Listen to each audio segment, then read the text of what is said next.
আল্লাহ রব্বুল আলামিন বলতেছেন, এ মাশারাল জিন্নি ওয়াল ইনস, হে মানুষ জাতি, মানুষ এবং জিন জাতি, আমি তোমাদেরকে এই দুনিয়াতে প্রেরণ করেছি। এই দুনিয়াতে তাইকে যদি আমার ইবাদত বন্দি করতে মন না চাই, তাহলে এই দুনিয়া ছেড়ে চলে যাও। কোথায় যাইবা? লা তানফুজুনা ইল্লা বিসুলতান, যেখানে যাইবা ওইখানে আমি আল্লাহর রাজত্ব, আমি আল্লাহর ক্ষমতার কারণ।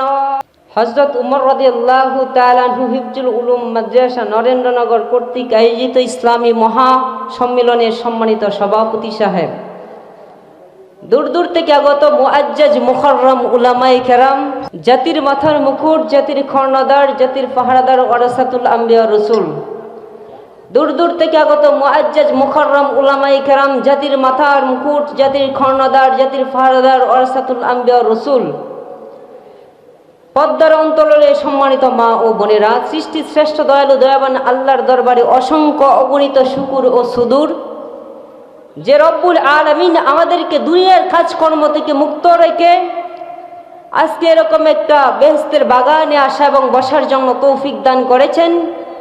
এই জন্য রব্বে কারিমের দরবারে কালিমাতুশ শুকুর আদায় করে বলি আলহামদুলিল্লাহ। রব্বে কারিমের দরবারে আরো লাখ কোটি শুকুর গুজার করি যে রব্বে কারিম আমাদেরকে এই দুনিয়াতে প্রেরণ করেছেন মুসলমান হিসাবে, নাকি বলেন? আমরা মুসলমান হিসাবে এই দুনিয়াতে আসছি নাকি? মুসলমান হিসেবে আল্লাহ রব্বুল আলামিন আমাদেরকে এই দুনিয়াতে প্রেরণ করেছেন বিশ্ব মানবতার মুক্তির দিশারি, বিশ্ব মানবতার মুক্তির কান্ডারি, নবীউল আরব আল আজম, নবীউল মাক্কি ওয়াল মাদানী, আখতাবে নবুয়ত পক্ষে মৌজুদা বিস্ময়কর চূড়ান্ত কিংবদন্তির নায়ক জনাবে মুহাম্মদুর রাসূলুল্লাহ সাল্লাল্লাহু আলাইহি ওয়াসাল্লামের উম্মত করে আমরা এই উম্মত হয়ে আমরা এই দুনিয়াতে আসলাম। এই জন্য রব্বে কারিমের দরবারে প্রাণ ও বড়ে মন উজাড় করে কালিমাতুশ শুকরিয়া আদায় করে বলি আলহামদুলিল্লাহ। আল্লাহ রব্বুল আলামিন বলতেছেন, ওয়ামা আরসালনাকা ইল্লা রাহমাতাল লিল আলামিন, আমি তামাম সৃষ্টি জগতের জন্য জনাবে মুহাম্মদুর রাসূলুল্লাহ সাল্লাল্লাহু আলাইহি ওয়াসাল্লামকে এই দুনিয়াতে রহমত হিসেবে প্রেরণ করেছি। চিল্লান সুবহানাল্লাহ। আই ইমামুল আউয়ালিহিনাল আখিরিন, আই ইমামুল আউয়ালিহিনাল আখিরিন, বরে আলম রহমাতাল লিল আলামিন, আই ইমামুল আউয়ালিহিনাল আখিরিন, নূর আলম রহমাতাল লিল আলামিন। সম্মানিত হাজিরিন, আমরা এমন নবীর উম্মত হতে পেরেছি যিনি এই দুনিয়ার জন্য রহমত এবং আখিরাতের জন্য রহমত। চিল্লা বলেন ঠিক না বেঠিক? সম্মানিত হাজিরিন, সম্মানিত হাজিরিন, আমরা এমন এক পয়গম্বর পেয়েছি যে পয়গম্বর এই দুনিয়াতে আসার কারণে এই দুনিয়ার সমস্ত কিছু খুশিতে মাতোয়ারা। চিল্লা বলেন সুবহানাল্লাহ। আমার নবী যখন রাস্তা দিয়ে হাইটা যাইতেন, জঙ্গলার পশু পাখি সালাম জানাইতেন, সুবহানাল্লাহ বলেন। আমার আল্লাহর পয়গম্বর যখন রাস্তা দিয়ে চলতেন, আকাশের মেঘের কণ্ড আমার আল্লাহর হাবিবকে মেঘের কণ্ড ছায়া দিত। চিল্লা বলেন সুবহানাল্লাহ। বিনা দরখাস্তই আমরা আখির নবীর উম্মত হতে পেরেছি, নাকি বলেন? নাকি অনেক পয়গম্বর আছে আল্লাহর হাবিব নবী আরবি সাল্লাল্লাহু আলাইহি সাল্লামের উম্মত হওয়ার জন্য কাঁদতেন, আল্লাহর দরবারে বলতেন, ওগো মালিক, আমাকে পয়গম্বর না মানে আখিরি নবীর উম্মত বানাইতেন, তার কতই না ভালো হইতো। সম্মানিত হাজিরিন, বিনা দরখাস্তই আমরা আখিরি নবীর উম্মত হতে পেরেছি, নাকি? সম্মানিত হাজিরিন, সম্মানিত হাজিরিন, আমাদেরকে আল্লাহ রব্বুল আলামিন এই দুনিয়াতে প্রেরণ করেছেন, নাকি? এই দুনিয়াটা কি থাকার জায়গা ভাই? এটা ক্ষণস্থায়ী না, চিরস্থায়ী নয়। এই দুনিয়াটা ক্ষণস্থায়ী চিরস্থায়ী নয়।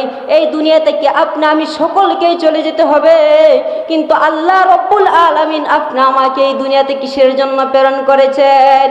আমার আল্লাহ রব্বুল আলামিন আপনি আমাকে এই দুনিয়াতে প্রেরণ করেছেন তার ইবাদত বন্দেগী করার জন্য। আল্লাহর দিক নির্দেশনা দিয়েছে মানব জাতির সংবিধানের জন্য। আল্লাহ রব্বুল আলামিন কুরআনুল কারীম নাজিল করে দিয়েছে। চিল্লা বলেন সুবহানাল্লাহ। আমরা এই দুনিয়াতে কিভাবে থাকবো, কিভাবে চলবো?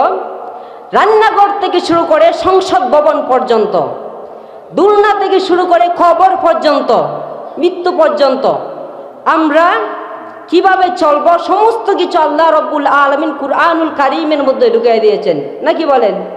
এবং শিক্ষক হিসেবে জনাবে মুহাম্মদুর রাসূলুল্লাহ সাল্লাল্লাহু আলাইহি সাল্লামকে প্রেরণ করেছেন। সম্মানিত হাজিরিন, মানব জাতির সংবিধান কি? আল কুরআনুল কারীম। আল কুরআনুল কারীম হচ্ছে কি? মানব জাতির সংবিধান। কুরআনের আইন যদি কোনো রাষ্ট্রে চালু হয়ে যায়, সেখানে কোনো কিছুর ভয় থাকে না। চুরির ভয় থাকে না, ডাকাতির ভয় থাকে না, জিনার ভয় থাকে না, পুরুষের মনে কোনো ভয় থাকে না। কোনো ভয় থাকে ভাই? কারো মনে কোনো ভয় থাকে না। একটা ভয় থাকে, যে রব্বে কারীম আপনি আমাকে এই দুনিয়াতে প্রেরণ করেছেন, সে রব্বে কারীমের সাথে সাক্ষাৎ হতে হবে। আল্লাহ রব্বুল আলামিন বলতেছেন, এ মাশারাল জিন্নি ওয়াল ইনস, হে মানুষ জাতি, মানুষ এবং জিন জাতি, আমি তোমাদেরকে এই দুনিয়াতে প্রেরণ করেছি। এই দুনিয়াতে তাইকে যদি আমার ইবাদত বন্দি করতে মন না চাই, তাহলে এই দুনিয়া ছেড়ে চলে যাও। কোথায় যাইবা? লা তানফুজুনা ইল্লা বিসুলতান। যেখানেই যাইবা ওইখানে আমি আল্লাহর রাজত্ব, আমি আল্লাহর ক্ষমতার কারণ। আসমান জমিনের মালিক কে বলেন? কে বলেন? জুড়ে সুরে বলেন, আসমান জমিনের মালিক কে বলেন? একমাত্র আল্লাহ। আসমানের নিচে জমিনের উপরে অসংখ্য অগণিত নিয়ামত দিয়েছেন কে? আমার আল্লাহ। অসংখ্য নিয়ামত দিয়েছেন নাকি ভাই? দিয়েছেন না? আল্লাহ রব্বুল আলামিন বলতেছেন, লা ইন শাকারতুম লা আযীদান্নাকুম ওয়া লা ইন কাফারতুম ইন্না আযাবি লাশাদীদ। আমি আল্লাহ রব্বুল আলামিন আসমানের নিচে জমিনের উপরে অসংখ্য অগণিত নিয়ামত দিয়েছি। বান্দা যদি আমার নিয়ামত কায়া, আমার নিয়ামত পাইয়া বান্দা যদি কালিমাতুশ শুকর আদায় করে একবার আলহামদুলিল্লাহ বলে, আমি আল্লাহ রব্বুল আলামিনের কুদরতে অন্তর ঠান্ডা হয়ে যায়। চিল্লাবেন সুবহানাল্লাহ। আলহামদুলিমান কদ্দারা খায়রা ওয়া খাবালা, আলহামদুলিমান কদ্দারা খায়রা ওয়া খাবালা। সম্মানিত হাজিরিন, অসংখ্য নিয়ামত দিয়েছেন আল্লাহ নাকি? আল্লাহর নিয়ামত পেয়ে যদি বান্দা কালিমাতুশ শুকর আদায় করে একবার আলহামদুলিল্লাহ বলে, আমার আল্লাহ রব্বুল আলামিন সেই বান্দার জন্য জান্নাতের 8টা দরজা খুলে দেয়। চিল্লাবেন সুবহানাল্লাহ। তা কিয়ামত গরবাগুয়ান জি কালাম, তা কিয়ামত গরবাগুয়ান জি কালাম, সদ কিয়ামত বাবজারনা দিনা তামাম। শুকরে নিয়ামত নিয়ামত আতাফ জুকুনা, উপরে নিয়ামত আজগো ফাকবিরুকুনা।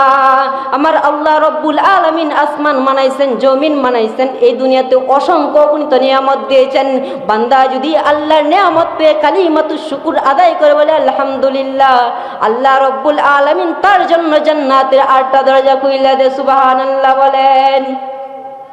আমার আল্লাহ ডাক দিয়ে বলেন, কোন মুমিন বান্দার জবান থেকে যদি একবার সুবহানাল্লাহ আওয়াজ দেয়, আমার আল্লাহ রব্বুল আলামিন তার আমল নামায় 100 নেক লিখে দেয়। সুবহানাল্লাহ বলেন। কোন বান্দা যদি সুবহানাল্লাহ আলহামদুলিল্লাহ, কোন বান্দার জবান লড়ায় লড়ায় যদি বলে লা ইলাহা ইল্লাল্লাহ, লা ইলাহা ইল্লাল্লাহ, কোন বান্দা যদি লা ইলাহা ইল্লাল্লাহ এই জিকির করতে থাকে, আর সে আজিমের নিচে একটা নূরের কুটি আছে, ওই নূরের কুটিটা তরতর করে কাঁপতে থাকে। জিল্লাহ বলেন আল্লাহু আকবার। লা ইলাহা ইল্লাল্লাহ পড়বেন তো। কোন বান্দা জবান লড়ায় লড়ায় যদি লা ইলাহা ইল্লাল্লাহ পড়ে, আর সে আজিমের নিচে একটা নূরের কুটি আছে, ওই নূরের কুটিটা তরতর করে কাঁপতে থাকে। আবার মালিক ডাক দিয়া বলে, এরে নূরের কুটি তুই কাঁপস কেন? আল্লাহ রব্বুল আলামিনকে ডাক দিয়া বলে, ওগো মালিক, যে বান্দারা এই দুনিয়াতে থাকে, যে বান্দারা এই দুনিয়াতে তাইকা আপনার জান্নাত দেখে নাই, জাহান্নাম দেখে নাই, আপনাকে দেখে নাই, না দেখে আপনার নামের জিকির করে লা ইলাহা ইল্লাল্লাহ পড়ে, যতক্ষণ পর্যন্ত ওই বান্দাদেরকে মাফ না করবেন, ততক্ষণ পর্যন্ত আমি নূরের কুটি থামব না। চিল্লাবেন সুবহানাল্লাহ। আমার আল্লাহ ডাক দেয়া বলে, এই নূরের কুটি তুই থাম। আমি আল্লাহ কথা দিলাম, যে বান্দারা এই দুনিয়াতে আইসা আমার নামের জিকির করে, তসবিহ পড়ে, লা ইলাহা ইল্লাল্লাহ পড়ে, যে বান্দারা, আমি আল্লাহ কথা দিলাম, যে বান্দা আমি আল্লাহকে দেখে নাই, জান্নাত দেখে নাই, জাহান্নাম দেখে নাই, তারপরে আমার নামের জিকির করে, লা ইলাহা ইল্লাল্লাহ পড়ে, আমি আল্লাহ কথা দিলাম সেই বান্দাদেরকে আমি মাফ করে দিলাম, জাহান্নাম থেকে মুক্তি আমি জান্নাত দিয়ে দিলাম। চিল্লাবেন সুবহানাল্লাহ। সম্মানিত হাজিরিন, আল্লাহর নামের জিকির করব তো? হ্যাঁ, কে কে করবো? হাত উঠান তো দেখি। আল্লাহ আমাদের সকলকে কবুল করেন। সকলে বলেন আমিন। বেশি করে জিকির করতে হবে নাকি? গুনাহ ছেড়ে দিতে হবে। সম্মানিত হাজিরিন, আমার আলোচ্য বিষয় ছোট্ট একটা সূরা তেলাওয়াত করেছি আপনাদের সম্মুখে, সূরাতুল ইখলাস। একটা গুরুত্বপূর্ণ সূরা। সম্মানিত হাজিরিন, বর্তমান প্রেক্ষাপটের জন্য একটা গুরুত্বপূর্ণ একটা সূরা। আমাদের এই সূরার অনেক ফজিলত আল্লাহ রব্বুল আলামিন এই সূরার মধ্যে দিয়ে দিয়েছেন। তার আগে আমি ছোট্ট একটা হাদিসের তাকরাও করব। আল্লাহর হাবিব নবী আরবি সাল্লাল্লাহু আলাইহি ওয়াসাল্লাম সাহাবাই কেরামদেরকে ডাকলেন, ও আমার সাহাবাই কেরাম, আমি আজকে সবার মাঝে নসিহত করব না, আমি আজকে সবাইকে বয়ান শোনাবো না, একজনকে বয়ান করব, যে আমার বয়ানটা শুনে নিজে আমল করবে এবং আমার আবে ওয়ালা উম্মতের মাঝে পৌঁছে দিবে। কে এমন আছো আমার এই নসিহতটা গ্রহণ করবা এবং আমার আবে ওয়ালা উম্মতের মাঝে পৌঁছায় দিবা? আল্লাহর হাবিবের এক সাহাবী হযরত আবু হুরায়রা রাদিয়াল্লাহু তাআলা আনহু ডাক দিয়ে বলে, লাব্বাইক ইয়া রাসূলুল্লাহ, ওগো পয়গম্বর, আমি আবু হুরায়রা আছি, আপনার নসিহতটা গ্রহণ করলাম এবং আপনার আবে ওয়ালা উম্মতের মাঝে পৌঁছে দিব। আল্লাহু আকবার। আল্লাহর হাবিব নবী আরবি সাল্লাল্লাহু আলাইহি ওয়াসাল্লাম ডাক দিয়ে বলতেছেন, এরে আবু হুরায়রা, তুমি কি পারবা আমার নসিহতটা গ্রহণ করতা এবং আমার আবে ওয়ালা উম্মতের মাঝে পৌঁছে দিতা? আল্লাহর হাবিব বলতেছেন, قال النبي صلى الله عليه وعلى آله وسلم اتق المحارم تكن عبد الناس। রে আবু হুরায়রা, গুনাহ ছেড়ে দাও, আল্লাহর মাহবুব বান্দা হয়ে যাও। চিল্লায়ে বলেন আল্লাহু আকবার। গুনাহ ছেড়ে দাও, আল্লাহর মাহবুব বান্দা হয়ে যাও। এই হাদিস থেকে আমরা কি শিক্ষা পেলাম ভাই? গুনাহ ছেড়ে দিতে হবে। বান্দা যদি গুনাহ করে তার ঈমান থাকে না, ঈমান নষ্ট হয়ে যায়। ভাই কি থাকে না? ঈমান থাকে না। আমার কথাগুলো বুঝতেছেন তো আপনারা নাকি? আমার কথাগুলো বুঝতেছেন? সম্মানিত হাজিরিন, ঈমান চলে যায় কোন কারণে? যদি বান্দা গুনাহ করে। গুনাহ করলে কি থাকে না? ঈমান ধ্বংস হয়ে যায়। সম্মানিত হাজিরিন, আল্লাহর হাবিব বলতেছেন, রে আবু হুরায়রা, গুনাহ ছেড়ে দাও, আল্লাহর মাহবুব বান্দা হয়ে যাও। গুনাহ করলে ঈমান থাকে না, ঈমান নামক দৌলতটা আল্লাহ চিনায় নেন। এই জন্য আমরা গুনাহ ছেড়ে দিব, প্রকৃত মুমিন বান্দা হয়ে যাব, পরিপূর্ণ ঈমানদার হয়ে যাব। কথা বলেন ঠিক না বেঠিক? আমরা ঈমানদার হব তো? সম্মানিত হাজিরিন, এই হাদিসটা আল্লাহর হাবিব আবু হুরায়রাকে বলছেন, আবু হুরায়রা, তুমি এই নসিহতটা আমার আবেওয়ালা উম্মতের মাঝে পৌঁছে দিব। আমি নগণ্য ব্যক্তি, আল্লাহর হাবিবের এই ছোট্ট হাদিসটা আমি আপনাদের মাঝে বললাম। আমরা সবাই যেন এই হাদিসের উপরে লক্ষ্য করে আমরা আমল করতে পারি, নাকি বলেন? হ্যাঁ, গুনাহ ছেড়ে দিব, নাকি আল্লাহর মাহবুব বান্দা হয়ে যাব। গুনাহ যদি বান্দা ছেড়ে দেয় তাহলে তার ঈমান থাকে না, ঈমান নামক দৌলত থাকে না। সম্মানিত হাজিরিন, আমি পবিত্র কুরআনুল কারীম থেকে ছোট্ট একটা সূরা তেলাওয়াত করেছি। আল্লাহ রব্বুল আলামিন পবিত্র কুরআনুল কারীমে 114টা সূরা দিয়েছেন, নাকি? কয়টা দিয়েছেন? 114টা সূরার মধ্যে 112তম সূরা আমি তেলাওয়াত করেছি। 112তম সূরা সূরাতুল ইখলাস। নাম কি? সূরাতুল ইখলাস। এটা আমরা সবাই জানি। ছোট সময় থেকে মক্তবে যাই, কখন যে সূরাটা মুখস্থ হয়ে যায় কেউ বলতে পারে না। ছোট্ট সূরা, এটা সবাই আমরা পারি না ভাই? ছোট্ট সূরা। এই সূরার মধ্যে আল্লাহ রব্বুল আলামিন 4টি আয়াত দিয়েছেন। কয়টি আয়াত দিয়েছেন? 4টি আয়াত দিয়েছেন। এই সূরার মধ্যে আল্লাহ রব্বুল আলামিন 15টি শব্দ দিয়েছেন, 47টি বর্ণ দিয়েছেন। আমরা সর্বপ্রথম জানব এই সূরার 4টি আয়াতের মধ্যে আল্লাহ কি বলেছেন। মনোযোগ সহকারে শুনবেন। সম্মানিত হাজিরিন, আল্লাহ রব্বুল আলামিনের পয়গম্বর বলতেছেন, আল্লাহ রব্বুল আলামিন বলতেছেন, কুল হুয়াল্লাহু আহাদ। হে নবী, আপনি বলুন আল্লাহ এক। আল্লাহ কয়জন? এক। আল্লাহুস সামাদ, তিনি মুকাফেক্কি, তিনি কাহারও মুকাফেক্কি নয়। লাম ইয়ালিদ, তিনি কাউকে জন্ম দেন নাই। ওয়া লাম ইউলাদ, তিনি কারো হাতে জন্মগ্রহণ করেন নাই। ওয়া লাম ইয়াকুল লাহু কুফুয়ান আহাদ, তার সমতুল্য আসমান জমিন আর কেউ নাই। আছে ভাই? না। একমাত্র কার ইবাদত করব বলেন? আল্লাহর। আসমান জমিনের মালিককে। চিল্লায় বলেন কে? আল্লাহ। আমরা কার ইবাদত করব? আল্লাহর। এই ছোট্ট সূরা আয়াতের অর্থ বললাম, এই পর্যায়ে বলবো এই সূরাটির প্রেক্ষাপট কি, এই সূরাটি কবে নাজিল হয়েছে, কি কারণে নাজিল হয়েছে।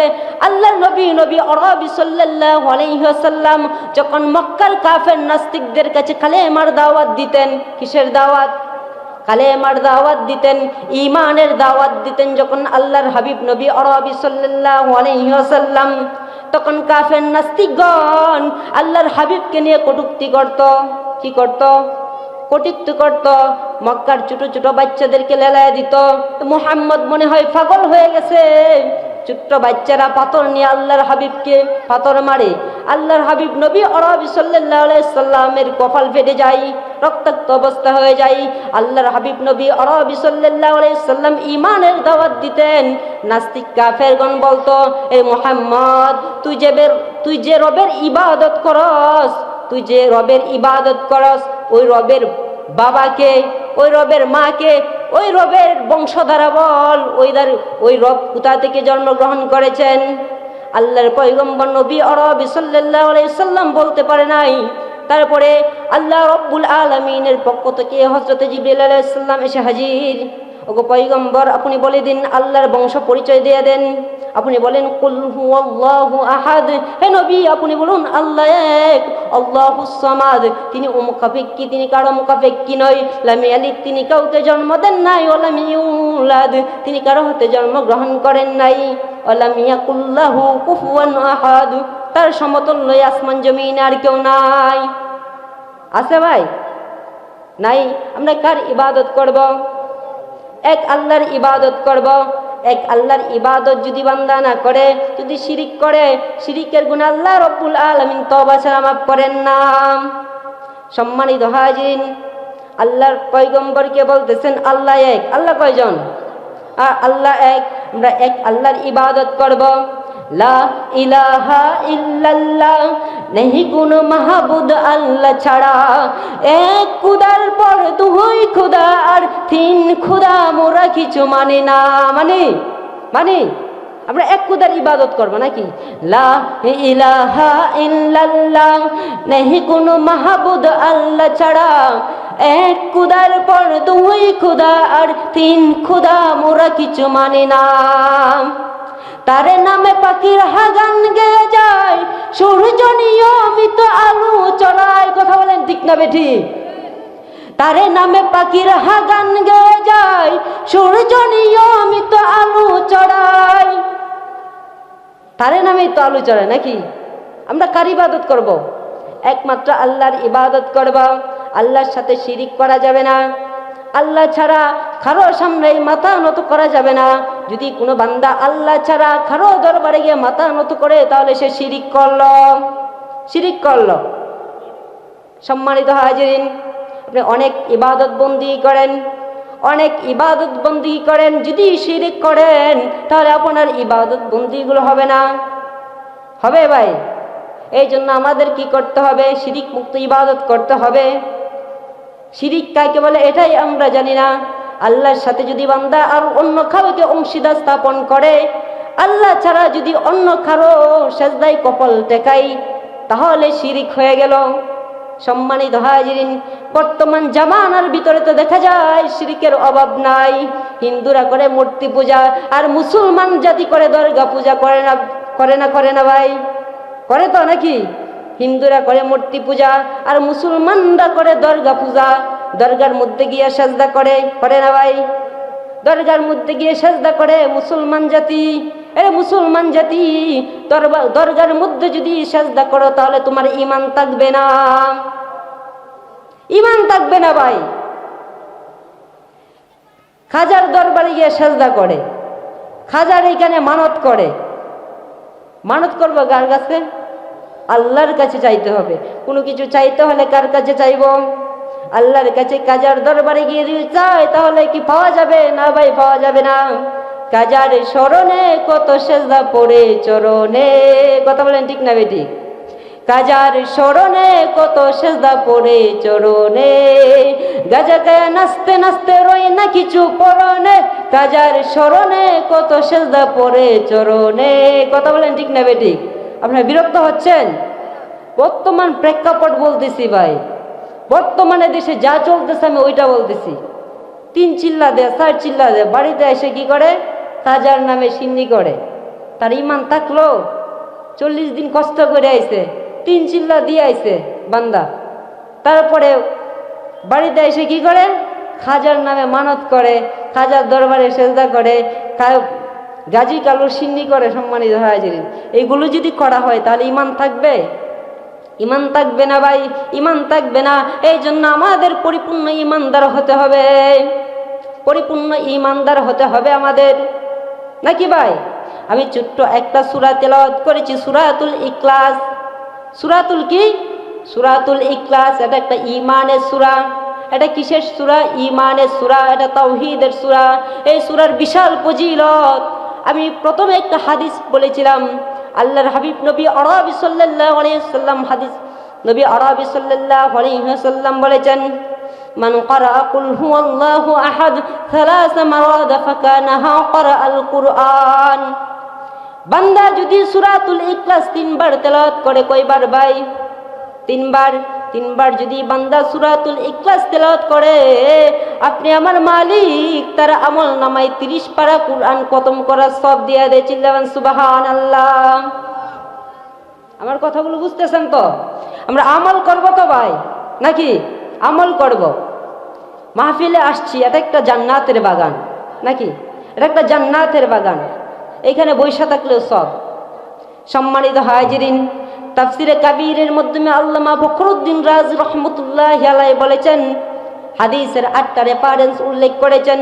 সূরাতুল ইখলাস, সূরাতুল ইখলাস যদি কোনো বান্দা 3 বার তেলাওয়াত করে, আপনি আমার আল্লাহ তার আমল নামায় 30 পারা কুরআন খতমের সওয়াব দিয়ে দেয়। চিল্লাবেন সুবহানাল্লাহ। আর কোনো টেনশন আছে? টেনশন নাই। যারা যারা কুরআন শরীফ খতম করতে পারেন না, তাদের জন্য এটাই সুবর্ণ সুযোগ, নাকি? এটা একটা অফার, এটা অফার না ভাই? যদি বান্দা 3 বার পড়ে, যদি বান্দা 1 বার সূরাতুল ইখলাস পড়ে, 10 পারা কুরআন খতম করার সওয়াব দিয়া দেয়। যদি 2 বার তেলাওয়াত করে, 20 পারা কুরআন খতম করার সওয়াব দিয়া দেয়। যদি 3 বার তেলাওয়াত করে, আল্লাহ রাব্বুল আলামিন 30 পারা কুরআন খতম করার সওয়াব দিয়া দেয়। চিল্লাবেন সুবহানাল্লাহ। আমরা আমল করব তো? 1 নাম্বার ফজিলত বললাম। 2 নাম্বার ফজিলত, আল্লাহর হাবিব নবী আরবি সাল্লাল্লাহু আলাইহি ওয়াসাল্লাম হাদিস পাকের মধ্যে বলেছেন, কোন বান্দা যদি সূরাতুল ইখলাস, ইখলাসের সাথে, ইয়াকিনের সাথে বিশ্বাস করে, যদি কোনো বান্দা 1 বার তেলাওয়াত করে, কোনো বান্দা কয়বার? 1 বার তেলাওয়াত করে, আপনি আমার আমল নামায় 100 গলা কাটা শহীদের সওয়াব আপনি আমার আমল নামা দিয়ে দিবে। চিল্লাবেন সুবহানাল্লাহ। কয়বার? এই হাদিস থেকে আমরা শিখতে পেলাম যুদ্ধ করতে হইতো না, যুদ্ধে যাওয়া লাগবে না। 1 বার যদি সূরাতুল ইখলাস 1 বার পড়া হয়, 100 শহীদের গলা কাটা সওয়াব আপনি আমার আমল নামায় দেয়া দিবে। চিল্লাবেন সুবহানাল্লাহ। এখন তো যুদ্ধ নাই, যুদ্ধ আছে? যে যুদ্ধ আছে এগুলো বলার দরকার নাই। সম্মানিত হাজিরিন, সম্মানিত হাজিরিন, 2 নাম্বার ফজিলত বললাম। 3 নাম্বার ফজিলত বলতেছি, আল্লাহর হাবিব নবী আরবি সাল্লাল্লাহু আলাইহি ওয়াসাল্লাম হাদিসে পাকের মধ্যে বলেছেন, কোন বান্দা যদি সূরাতুল ইখলাস আল্লাহকে রাজি খুশি করার উদ্দেশ্যে, আল্লাহকে, কাকে? আল্লাহকে রাজি খুশি করার উদ্দেশ্যে যদি কোনো বান্দা সূরাতুল ইখলাস 1 বার তেলাওয়াত করে, ইখলাস 1 বার আল্লাহকে সন্তুষ্ট করার লক্ষ্যে কোনো বান্দা 1 বার তেলাওয়াত করে, আল্লাহকে রাজি খুশি করার লক্ষ্যে কোনো বান্দা যদি 1 বার সূরাতুল ইখলাস তেলাওয়াত করে, আল্লাহর পয়গম্বর বলে দিয়েছেন, এই দুনিয়াতে যত মানুষ আসবে এবং কিয়ামত পর্যন্ত যত মানুষ আসবে এবং আগে আসছিল আর যত মানুষ আসবে এবং যাবে, সমস্ত মানুষকে যদি 10 দিয়ে গুণ করা হয়, সাওয়াউন কানা মুমিনান আও কাফিরান, যত মানুষ এই দুনিয়াতে আসবে সমস্ত মানুষকে যদি 10 দিয়ে গুণ করা হয়, যে পরিমাণ সংখ্যা এসে দাঁড়াবে সেই পরিমাণ সব আপনি আমার আমল নামা দিয়ে দিবে। চিল্লাবেন সুবহানাল্লাহ। সম্মানিত হাজিরিন, এই হাদিস থেকে আমরা কি শিক্ষা পেলাম, যদি বান্দা একিনের সাথে আল্লাহকে রাজি খুশি করার লক্ষ্যে বলে সূরাতুল ইখলাস পড়ে, আপনি আমার আল্লাহ রব্বুল আলামিন অসংখ্য নেক দিবে। এই পৃথিবীতে যত মানুষ আসবে এবং যাবে, সমস্ত মানুষকে যদি 10 দিয়ে গুণ করা হয়, যত সংখ্যায় এসে দাঁড়াবে, সে সব আপনি আমার আমল নামা দিয়ে দিবে। চিল্লাবেন সুবহানাল্লাহ। কয় নাম্বার ফজিলত বললাম? 3 নাম্বার ফজিলত বলেছি। 4 নাম্বার ফজিলত বলবো। সূরাতুল ইখলাসের এটা গুরুত্বপূর্ণ একটা বিষয়। আল্লাহর হাবিব নবী আরবি সাল্লাল্লাহু আলাইহি ওয়াসাল্লাম বসে আছেন। আল্লাহর হাবিবের কাছে হযরত জিবরিল আলাইহিস সালাম এসে বসা। আল্লাহর হাবিবকে বলতেছেন, ওগো পয়গম্বর, ওই যে দেখা যাচ্ছে আপনার সাহাবী আবু যর গিফারি আপনার দিকে আসতেছে। আল্লাহর পয়গম্বর বলতেছেন, এরে জিবরাইল, তোর সাথে তো সম্পর্ক আমার, তুই তো আমাকে চিনার কথা, তুই আমার সাহাবীকে কিভাবে চিনস? হযরত জিবরাইল আলাইহিস সালাম বললেন, ওগো পয়গম্বর, আমি আবু যর গিফারিকে আমি একলা চিনি না, আরশ আজিমের সমস্ত ফেরেশতারা আপনার এই সাহাবীকে চিনে। চিল্লায় বলেন আল্লাহু আকবার। আল্লাহর পয়গম্বর প্রশ্ন করলেন, রে জিবরাইল, আমার এই সাহাবী কি আমল করে যে আমলের কারণে আরশ আজিমের সমস্ত ফেরেশতারা চিনে? আল্লাহর হাবিব নবী আরবি সাল্লাল্লাহু আলাইহি সাল্লামকে বলতেছেন, ইয়া হাবিব আল্লাহ, ইয়া রাসূলুল্লাহ, আপনার এই সাহাবী আবু যর গিফারি তিনি 2টি আমল করে। 1 নাম্বার আমল হচ্ছে নিজেকে অত্যন্ত ছোট মনে করে আজিজ ইনকিজারি করে চলে। সম্মানিত হাজিরিন, তার ভিতরে অহংকার অহমিকা নাই, তার ভিতরে অহংকার অহমিকা নাই, তিনি নিজেকে অত্যন্ত ছোট মনে করেন। আর 2 নাম্বার হচ্ছে সূরাতুল ইখলাস। সূরাতুল ইখলাসটা বেশি পরিমাণে তেলাওয়াত করেন, যে কারণে আরশ আজিমের ফেরেশতারা সবাই তাকে মহব্বত করে। চিল্লাবেন সুবহানাল্লাহ। এই হাদিস থেকে আমরা শিখতে পেলাম, আল্লাহর হাবিবের সাহাবী আবু যর গিফারি তিনি নিজেকে অত্যন্ত ছোট মনে করতেন, আজিজে ইনকিজারি করে চলতেন, তার ভিতরে অহংকার অহমিকা নাই। আমাদেরও এরকম করতে হবে। আমাদের অহংকার ছেড়ে দিতে হবে, হিংসা নিন্দা ছেড়ে দিতে হবে, নিজেকে অত্যন্ত ছোট মনে করতে হবে এবং সূরাতুল ইখলাসটা বেশি পরিমাণে তেলাওয়াত করতে হবে। কথা বলেন ঠিক না বেঠিক? 4 নাম্বার ফজিলত বললাম। 5 নাম্বার ফজিলত, আল্লাহর হাবিব নবী আরবি সাল্লাল্লাহু আলাইহি ওয়াসাল্লাম তবুকের যুদ্ধে গেলেন। কিসের যুদ্ধ ভাই? তবুকের যুদ্ধে গেলেন। মুসলমানদের সংখ্যা ছিল 28,000, কিন্তু কাফেরদের সংখ্যা ছিল 40,000। 28,000 এবং 40,000-এর মধ্যে লড়াই, হক আর বাতিলের লড়াই। কথা বলেন ঠিক না বেঠিক? হকের তো জয় হবে নাকি? হকের মধ্যে তো আল্লাহ বরকত দিবে। হক এবং বাতিলের যুদ্ধ হবে। আল্লাহর হাবিব নবী আরবি সাল্লাল্লাহু আলাইহি ওয়াসাল্লাম 28,000 সাহাবায়ে কেরামদেরকে নিয়ে তবুকের প্রান্তরে গেলেন, যুদ্ধের জন্য তবুকের প্রান্তরে গেলেন। গিয়ে দেখতে পেলেন একজন কাফের সৈন্য নাই, সমস্ত কাফেরগণ ওইখান থেকে পলায়ন করেছে। তবুকের প্রান্তরে কাফেররা নাই, সবাই পালাইছে। আল্লাহর হাবিব নবী আরবি সাল্লাল্লাহু আলাইহি ওয়াসাল্লাম সাহাবায়ে কেরামদেরকে নিয়ে তবুক পাহাড়ের উপরে উঠলেন আর চতুর্দিকে দেখতে চাইলেন, দেখতে লাগলেন, কোথাও নাই। সাহাবায়ে কেরামদেরকে বললেন, এ আমার সাহাবায়ে কেরাম, চতুর্দিকে লক্ষ্য করো, দেখো কোথাও কোনো জায়গায় লুকায়িত আছে কিনা, কিন্তু কোথাও নাই। সমস্ত কাফেরগণ ওইখান থেকে পলায়ন করেছে। চিল্লায়ে বলেন আল্লাহু আকবার। পাহাড়ের উপরে উঠলেন আল্লাহর হাবিব নবী আরবি সাল্লাল্লাহু আলাইহি ওয়াসাল্লাম, দেখতে পেলেন কোনো কাফের নাই, সমস্ত কাফেরগণ পলায়ন করেছে। ওই সময় দেখতে পেলেন আসমানের সূর্যটা কেন যেন নিভু নিভু অবস্থা। আল্লাহর হাবিব নবী আরবি সাল্লাল্লাহু আলাইহি ওয়াসাল্লাম সাহাবায়ে কেরামদেরকে ডাক দিয়ে বললেন, এ আমার সাহাবায়ে কেরাম, মনে হয় সূর্যগ্রহণ লেগে গেছে।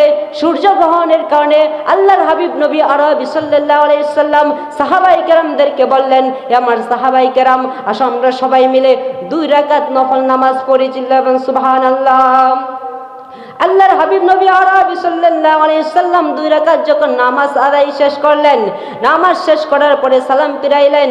সালাম ফিরাইয়া দেখতে পেলেন আল্লাহর হাবিবের সামনে হযরত জিবরাইল আলাইহিস সালাম বসা। চিল্লাবেন আল্লাহু আকবার। আল্লাহর হাবিব নবী আরবি সাল্লাল্লাহু আলাইহি ওয়াসাল্লাম বলতেছেন, রে জিবরাইল, আজকে তো যুদ্ধ হবে না, তুমি কিসের জন্য আসলা? হযরত জিবরাইল আলাইহিস সালাম বলতেছেন, ইয়া রাসূলুল্লাহ, ইয়া হাবিবাল্লাহ, যুদ্ধ হবে না আমিও জানি, কিন্তু আমি আসার কারণটা হচ্ছে আপনার সাহাবী মুআবি ইবনে মুআবিয়া রাদিয়াল্লাহু তাআলা আনহু ইন্তিকাল করেছেন। চিল্লায়ে বলেন সুবহানাল্লাহ। কে ইন্তিকাল করছেন? আল্লাহর হাবিবের সাহাবী মুআবি ইবনে মুআবিয়া। ওগো পয়গম্বর, আমি জিবরাইল একলা আসি না, 70,000 ফেরেশতাদেরকে নিয়ে আসলাম। আল্লাহর হাবিব নবী আরবি সাল্লাল্লাহু আলাইহি সাল্লামের সাহাবী মুআবি ইবনে মুআবিয়া রাদিয়াল্লাহু তাআলা আনহুর মাগফিরাতের জন্য আল্লাহর হাবিব বললেন, রে জিবরাইল, আমার এই সাহাবী কি আমল করত যে আমলের কারণে তাকে 70,000 ফেরেশতা জমিনে নেমে এসেছে। আল্লাহর হাবিবকে বললেন, ওগো হাবিব আমার, আপনার এই সাহাবী মুআবি ইবনে মুআবিয়া রাদিয়াল্লাহু তাআলা আনহু ছোট্ট একটা আমল করতেন। আমলটা কি? তিনি বলতেছেন, ওগো পয়গম্বর, আপনার এই সাহাবী সূরাতুল ইখলাস বেশি পরিমাণে তেলাওয়াত করতেন। চিল্লাবেন সুবহানাল্লাহ। আমাদের কি করতে হবে ভাই? এই হাদিস থেকে আমরা কি শিখতে পেলাম? এই হাদিস থেকে আমরা শিখতে পেলাম, বান্দা যদি সূরাতুল ইখলাস বেশি পরিমাণে তেলাওয়াত করে, আল্লাহ রব্বুল আলামিন তার প্রতি সন্তুষ্ট হয়ে যায়। চিল্লাবেন সুবহানাল্লাহ। সম্মানিত হাজিরিন, এই দুনিয়াটা ক্ষণস্থায়ী চিরস্থায়ী নয়। এই দুনিয়া থেকে আপনি আমার সকলকে চলে যেতে হবে নাকি? আল্লাহ রব্বুল আলামিন হায়াতের ঠিকানা রেখে দিয়েছেন। কবি বলেন, কাগজ কাট কর গুড়ি বানা কর উঠতে হয় আসমান মে, গুড়ি বেছাড়া কিয়া করেগা রশি মাওলার হাত মে। ছোট্ট ছেলেরা কাগজ কাইটা গুড়ি বানায়, উড়ি আকাশের দিকে ছেড়ে দেয়, উড়ি স্বাধীনভাবে উড়ে।